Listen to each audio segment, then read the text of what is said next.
disciplina de seminário temático da professora Tatiane, da Universidade Unimes. Eu estou cursando o 6º semestre em História. Meu nome é Patrícia Gleice e eu tenho algumas perguntinhas para fazer para minha querida professora. Então, vamos começar. Polly, ser professora para você foi uma opção? Então, primeiro, obrigada pelo convite, agradeço muito essa oportunidade de estar aqui, principalmente nessa formação de uma profissional do curso de História. Opção, eu diria que seria uma opção? Não foi uma opção, foi uma escolha. Foi uma escolha diante, eu fiz parte de alguns cursos, tive algumas profissões, mas não foi uma opção, foi uma escolha. Porque quando a gente fala de escolha, é porque você já teve algumas experiências em outros setores e você escolheu, não é essa que eu me identifico, é essa que eu vou escolher. Tá certo. E você teve inspiração em algum professor ou professora durante a sua vida como estudante, durante a sua trajetória como estudante? Na trajetória como estudante, se eu falar para você de forma específica que eu tive um professor específico, até no ensino fundamental, no ensino médio, não tive. Eu fui ter o primeiro professor quando eu fiz um curso de administração de empresas, porque a primeira faculdade que eu fiz foi de administração, não terminei, como eu já havia falado, não me encontrei naquela profissão, mas aquela professora específica de língua portuguesa, ela me chamou a atenção. E essa é a sua disciplina? Essa é a minha disciplina, professora de língua portuguesa. A próxima pergunta seria qual disciplina você mais gostava. Então, no caso, é língua portuguesa ou não? Não. A disciplina que eu mais gostava era História. Por quê? Porque no ensino fundamental, ciclo 1, ciclo 2, do 6º ao 9º especificamente, a minha professora de História, principalmente de História Antiga, ela fazia com que a gente vivenciasse todos os momentos históricos, principalmente quando se tratava de a história egípcia, o começo da língua portuguesa, porque é na história que a gente estuda. Então, a história e a língua portuguesa, elas estão muito ligadas. Eu fui entender isso bem depois. Fui entender porque eu gostava tanto de história e fui fazer língua portuguesa, Então, foi exatamente isso, minha professora de história, que me motivou a migrar para a língua portuguesa. Legal. Em seu percurso como estudante até a universidade, você teve professores e professoras ou professores e professoras negros e negras? Eu tive uma professora negra, professora de artes, nunca vou esquecer o nome dela, professora Eni Maria. Ela me deixou de recuperação, porque eu era uma menina muito introspectiva, eu não falava com ninguém, e ela me deixou de recuperação, e nessa recuperação o que eu mais fazia era conversar com ela. Será que foi uma estratégia? Eu acredito que sim. Eu tive uma professora também, Isabel Cristina, professora de ciências. Eu achava que ela pegava no meu pé, mas lá no fundo ela estava me preparando. Era isso. Professora Eni Maria, nunca vou esquecer o que ela fez, o que ela representou na minha vida.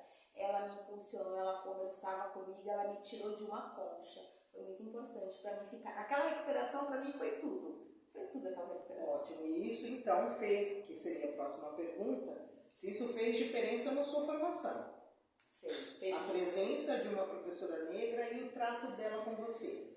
Eu não entendia como ela conseguia ser tão potente, tão poderosa diante daquele mundo de tanto preconceito. Eu tinha dificuldade até de fazer grupos na escola, ninguém queria fazer grupo comigo. Só abrir um parênteses, o grupo que eu fiz na escola, que não era a professora que falava coloca a Poliana, foi um grupo que veio uma menina que ela era dark, ela tinha um cabelo preto, asinha preta, uma outra que nós tínhamos na época 12, ela tinha 15, e a outra que ela era bem fartinha e usava um óculos fundo de garrafa. Esse era o meu grupo. Foi o único grupo que eu tive na escola que falaram, vem pra cá pro nosso grupo. porque nós éramos todas as excluídas do geralzão.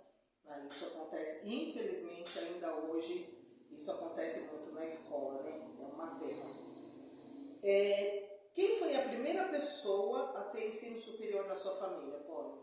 A primeira pessoa foi a minha irmã. Nós temos diferença de 2 anos, né? Na verdade, existe todo um contexto em torno disso, porque nós somos em 3 irmãos, eu tenho um irmão militar, então todo o foco da educação foi voltado para ele, escola militar, né, curso de formação para capitão, tanto que hoje ele é major. Aí depois teve a nossa oportunidade, que não surgiu através dos meus pais, infelizmente, mas a gente foi trabalhar e nós fomos para a faculdade juntas. E ela se formou primeiro que eu. Entendi. Como foi, como é que você ingressou na carreira política? A carreira política, ela veio numa porta do sindicato. Eu entrei no sindicato, a minha família não queria, porque não, isso não é coisa para mulher, não sei o que, não sei o que. E aí eu entrei no sindicato e, através de representante de escola, eu era representante de escola e comecei a achar importante aquela movimentação. Eu era professora contratada. No sindicato, na época, nem se falava em professora contratada, era uma briga que eu fazia. Ah, vocês só falam de efetivo, ninguém fala de contratado. E depois eu vim descobrir que o meu avô materno, ele era do sindicato dos servidores da Estiva. E minha mãe nunca quis me falar porque tinha medo que eu me envolvesse. Não vai se envolver com essa gente. E aí foi a primeira porta, né? Dentro do sindicato. E como professora, tá tudo ligado. Tá tudo ligado, porque tudo que acontece na nossa sociedade vai para a escola. E aí eu entendi que o sindicato era pouco. Eu precisava avançar mais, eu precisava fazer mais. E foi na política essa porta de entrada. E você está feliz com esse percurso que você está fazendo? Essa pergunta nem está no script, mas agora eu fiquei curiosa. Tô feliz, embora existem muitas coisas que você acredita que você vai conseguir fazer, mas tem muitos obstáculos, Patrícia, muitos obstáculos para você chegar realmente a efetivar aquilo tudo que você planejou, né? Porque quando você está na sala de aula, os problemas pipocam. Fato é, na pandemia, quando nós voltamos, eu era criado com a minha avó morreu, meu pai morreu, e aí eu comecei a entender que a necessidade de eu estar mais criando políticas públicas para essas crianças que ficaram sem ninguém. Aí eu vi a necessidade de não só eu, como muitas outras pessoas que têm, né, esse feeling de entender a ligação entre a escola pública, a sociedade em geral e a política. Nós precisamos estar mais inseridos. Eu concordo com você.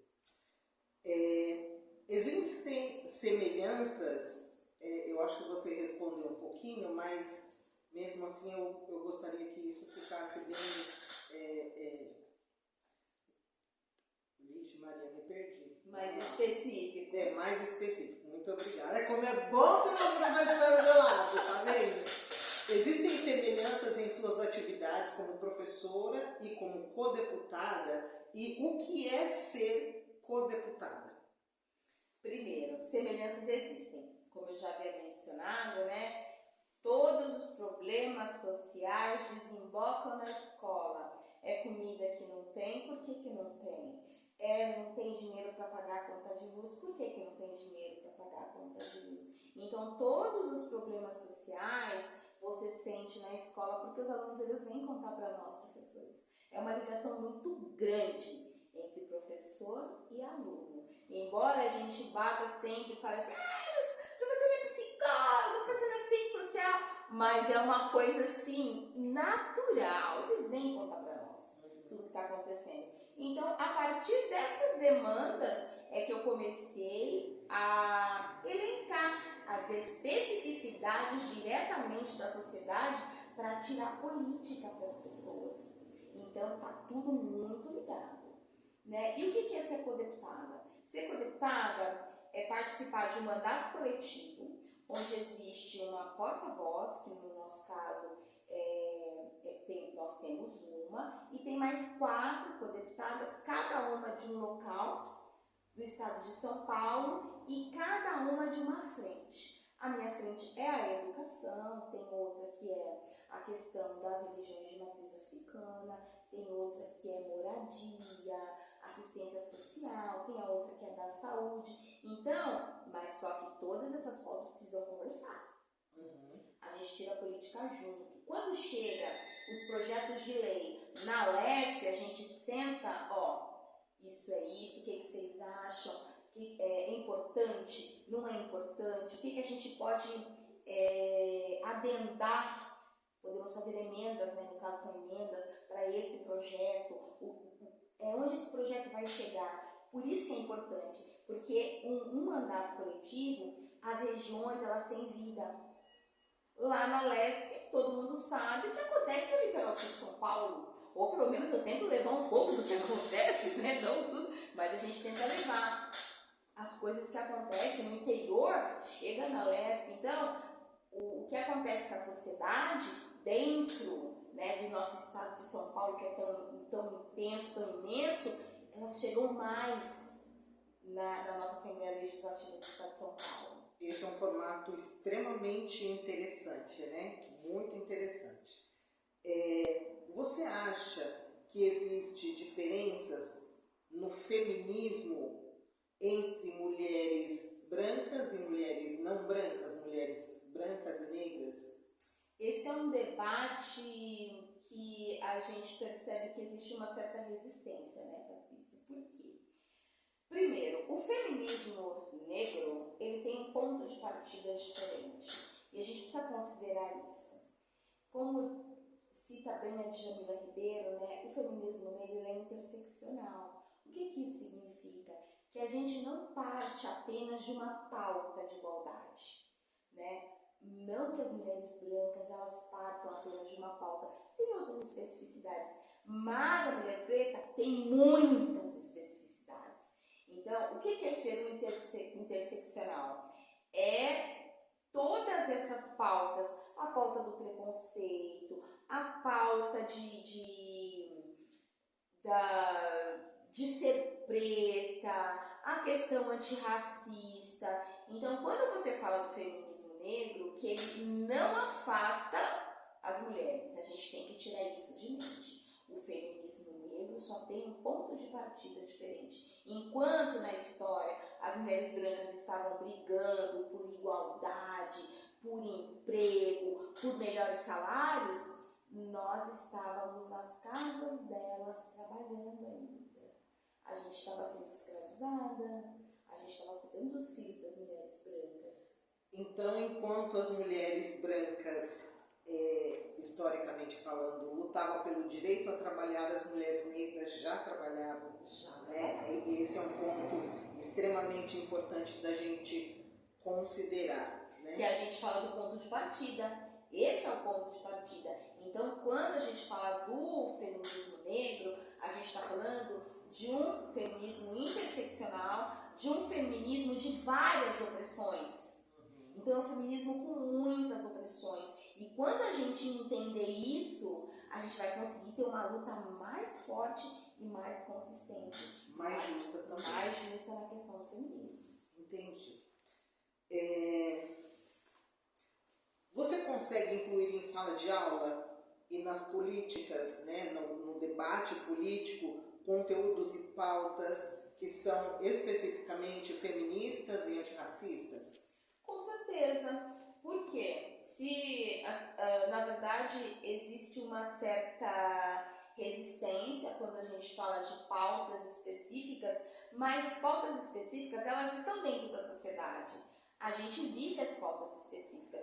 Então, você não pode descolar as pautas específicas do nosso cotidiano, porque há quem diga que professor, né, fica levando, colocando coisa na cabeça do aluno. Não é isso. Não é isso. Pauta específica é você dialogar com o seu aluno. Gente, o que está acontecendo em tal lugar? Você traz uma notícia. O que vocês acham disso? Você pega um artigo de opinião, fala para eles se posicionarem. A gente precisa dialogar com a juventude. A juventude, eles têm opinião. A juventude, além de ter opinião, a juventude tem posicionamentos muito melhores do que os dos adultos. Você não encontra lá no... Eu não sou professora de Fundamental 1, nem da primeira infância, mas você não vê racismo na primeira infância. E por que a gente vê racismo depois da vida adulta? É disso que a gente está falando. A gente leva a pauta, na verdade a gente leva o que acontece dentro da nossa sociedade. A gente precisa discutir, a gente não pode ter aluno assim, sabe? Fechado, não, é assim, assim, assim. Não, acontece muita coisa e os alunos, os estudantes, eles têm que saber de muitas coisas, eles têm que se posicionar sobre diversos fatores e a gente tem que levar tudo que acontece na nossa sociedade para a sala de aula. No caso, seria um estímulo a reflexão, né? Estimular o aluno a refletir Exatamente. sobre vários assuntos, sobre vários ângulos diferentes, é isso? Diferentes, de uma forma democrática, de uma forma justa, respeitando os direitos humanos. Ótimo. Você acredita que um dia a gente vai conseguir romper a barreira do machismo, da discriminação e do racismo na sociedade? Acredito muito, luto para isso todos os dias da minha vida. Pode ser que eu não veja, mas eu faço, como muitas outras pessoas fazem, esse trabalho para que um dia realmente isso aconteça, porque isso não nasceu ontem e não é amanhã que a gente vai eliminar. Existe um certo trabalho, uma certa resistência em relação a isso, mas existe também uma certa conscientização, existe uma certa reflexão e eu acredito que a gente vem avançando, embora tivemos aí um retrocesso há poucos, mas eu acredito que a gente possa sim combater todas essas questões de machismo, de racismo. Inclusive estou trabalhando agora, a Prefeitura de São Paulo já tem uma lei, que era projeto de lei, de uma educação antirracista, e agora estou fazendo força para trazer na LESP isso para São Paulo. Nossa, eu fiquei até emocionada de saber disso. Isso é muito importante para a sociedade como um todo, né? Só fazendo uma abertura, numa reflexão de que quando a gente toma a pauta antirracista, antimachista, como uma questão geral da sociedade, a gente não está pensando só na nossa vida, a gente está pensando na vida de todo mundo, né? Exatamente. Porque a questão dos de melhor condição de trabalho, melhor salário, dignidade, lazer, educação, segurança, todo mundo precisa disso. Então, quando a gente luta e fala com relação a uma pauta que, a princípio, de início, pode ser específica, mas lá na frente vai refletir na vida de todo mundo. É porque as pautas estão interligadas, não existe uma pauta específica. A gente faz parte de uma sociedade e todas elas circulam entre si, né? A gente precisa entender isso, que as pautas elas estão interligadas, uma depende da outra. O preto está onde? O preto está na saúde, está na educação, está nos serviços públicos, está melhor qualidade de emprego. E o machismo está onde? O machismo também está circulando em todas as pautas. E a gente precisa entender que isso está interligado e tirar políticas para isso, refletir com as pessoas sobre isso, conscientizar as pessoas a respeito disso. A última pergunta. Você acredita que a história oral pode ser uma apropriação cultural reformulada em formato ocidental da atividade ou função milenar dos griots em África que nunca foi valorizada no ambiente acadêmico? Particularmente, eu acho isso uma questão muito difícil. Porque você se apropriar de uma cultura até que ponto? Por outro lado, essa questão de toda essa cultura cultura dos griots, uma cultura milenar, ir para a academia é positivo. Mas como que ela vai chegar na academia? Então, é necessário um estudo de como vai ocorrer esse caminho. Porque os griots, eles não podem ficar esquecidos no tempo e a academia se apropriar literalmente dessa cultura oral milenar. Né? Mas esse é um ponto que eu vejo com preocupação e ao mesmo tempo eu vejo como uma forma positiva, mas acredito que a gente tem que estar de olho nesse ponto para ver se isso realmente acontecer, que é uma porta aberta à academia, é uma porta aberta, mas a gente tem que dar as cartas como isso vai chegar à academia. Poli, muito obrigada por você ter aceito o meu convite de fazer essa entrevista para a universidade. Eu sempre me sinto muito orgulhosa de ficar do seu lado. É um prazer imenso estar com você. Muito obrigada, professora Tatiane, que é a professora, né, que ministra essa disciplina, que é Seminários Temáticos, mais uma vez, da Universidade Unimes, 6º semestre do curso de História. Eu agradeço mais uma vez. Muito obrigada por você ter aceitado o convite. Eu que agradeço, Patrícia, a professora Tatiane também. Gostei bastante dessas perguntas, porque elas levam a gente à reflexão e elas nos impulsionam também para uma nova formatação de luta, uma nova formatação e trazer pessoas para que lute com a gente e dê encaminhamento a muitas propostas e muitas lutas que a gente tem, né, Patrícia? Verdade. Obrigada.